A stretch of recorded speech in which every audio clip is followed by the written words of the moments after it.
ನಮಸ್ಕಾರ ಸ್ನೇಹಿತರೆ, ಹೊನ್ನಾವರದ ಎಕೋ ಬೀಚಿಗೆ ನಿಮಗೆ ಸ್ವಾಗತ. ಹೊನ್ನಾವರದ ಎಕೋ ಬೀಚಿಗೆ ಬಂದರೆ ಅಲ್ಲಿ ಪಕ್ಕದೊಂದು ಚಿಕ್ಕದಾದ ಪಾರ್ಕ್ ಇದೆ. 10 ರುಪೀಸ್ ಪರ್ ಹೆಡ್ ಟಿಕೆಟ್ ತೊಗೊಂಡು ಒಳಗಡೆ ಬಂದರೆ ನೀವು ಜಲಚರ ಪ್ರಾಣಿಗಳದ್ದು ಸ್ಟ್ಯಾಚ್ಯೂಗಳನ್ನ ನೋಡ್ಬೋದು. ಚಿಕ್ಕ ಪುಟ್ಟ ಸ್ಟ್ಯಾಚು ಅಲ್ಲಲ್ಲಿ ಮಾಡಿಟ್ಟಿದ್ದಾರೆ. ಅದು ಬಿಟ್ಟು ಬೇರೆದೇನಿದೆ ನೋಡಿದ್ರೆ ಟ್ರ್ಯಾಂಪೋಲಿನ್ ಇದೆ ಮಕ್ಕಳಿಗೆ ಆಟ ಆಡೋಕ್ಕೆ. ಹಾಗೆ ಮರಕ್ಕೆ ಜೋಕಾಲಿಗಳನ್ನ ಕಟ್ಟಿದ್ದಾರೆ. ದೊಡ್ಡವ್ರು ಕೂಡ ಆಡ್ಬೋದು ಅಂತ ನಾವು ಕೂಡ ಅಲ್ಲಿ ಸ್ವಲ್ಪ ಹೊತ್ತು ಕೂತ್ಕೊಂಡು ಟೈಮ್ ಸ್ಪೆಂಡ್ ಮಾಡಿದ್ವಿ. ಆದರೆ ಇದು ಯಾವುದು ಒಳ್ಳೆ ಕಂಡೀಷನ್ನಲ್ಲಿಲ್ಲ. ನೀವು ಹೋದಾಗ ಯಾವ ಥರ ಇದೆ ಅಂತ ನೋಡಿಕೊಂಡು ನೀವು ಬೇಕಿದ್ರೆ ಟ್ರೈ ಮಾಡ್ಬೋದು. ಅದು ಬಿಟ್ಟು ಮತ್ತು ಪಾರ್ಕಲ್ಲಿ ಇನ್ನೇನಿದೆ ಅಂತ ನೋಡ್ಕೊತಾ ಬಂದರೆ ನಮ್ಗೆ ಕಾಣಿಸ್ತು ಜಾರ್ಬಂಡಿ ಅರ್ಧ ಶಿಥಿಲ ಸ್ಥಿತಿಯಲ್ಲಿದೆ. ಅಲ್ಲಿ ಕೂತ್ಕೋಬೇಕಾದ್ರೆ ನೀವು ಒಂದ್ಸಲ ಯೋಚನೆ ಮಾಡಿಬಿಟ್ಟು ಹೇಗಿದೆ ಅಂತ ನೋಡಿಕೊಂಡು ನೀವು ಕೂತ್ಕೋಬೋದು. ಅಲ್ಲಿಂದ ಆಚೆ ಬರ್ತಾ ಇದ್ದಂಗೆ ನಿಮ್ಗೆ ನೋಡೋಕ್ಕೆ ಸಿಗೋದು ಹೊನ್ನಾವರದ ವೆರಿ ಫೇಮಸ್ ಎಕೋ ಬೀಚ್. ಇದು one of the cleanest beach in the Karnataka.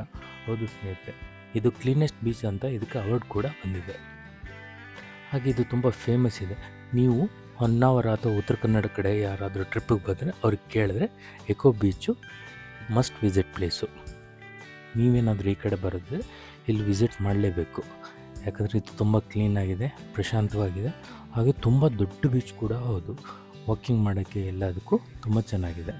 ಹಾಗೆ ನಾವು ಬಂದಿರೋದು ಸನ್ಸೆಟ್ ಟೈಮ್ ಆಗಿರೋದ್ರಿಂದ ತುಂಬ ಪ್ರಶಾಂತವಾಗಿ ಗಾಳಿ ಬೀಸ್ತಾ ಇತ್ತು. ಹಾಗೆ ನಾವು ಕೂಡ ಇಲ್ಲಿ ಸ್ವಲ್ಪ ಹೊತ್ತು ಕೂತ್ಕೊಂಡು ಟೈಮ್ ಪಾಸ್ ಮಾಡಿಕೊಂಡು ನಾವು ಇಲ್ಲಿಂದ ನೆಕ್ಸ್ಟು ಮುಂದೆ ಹೊರಟ್ವಿ. ನೀವೇನಾದರೂ ಈ ಕಡೆ ಬಂದರೆ ಹೊನ್ನಾವರ ಬೀಚನ್ನು ಮರಿದೇ ವಿಸಿಟ್ ಮಾಡಿ.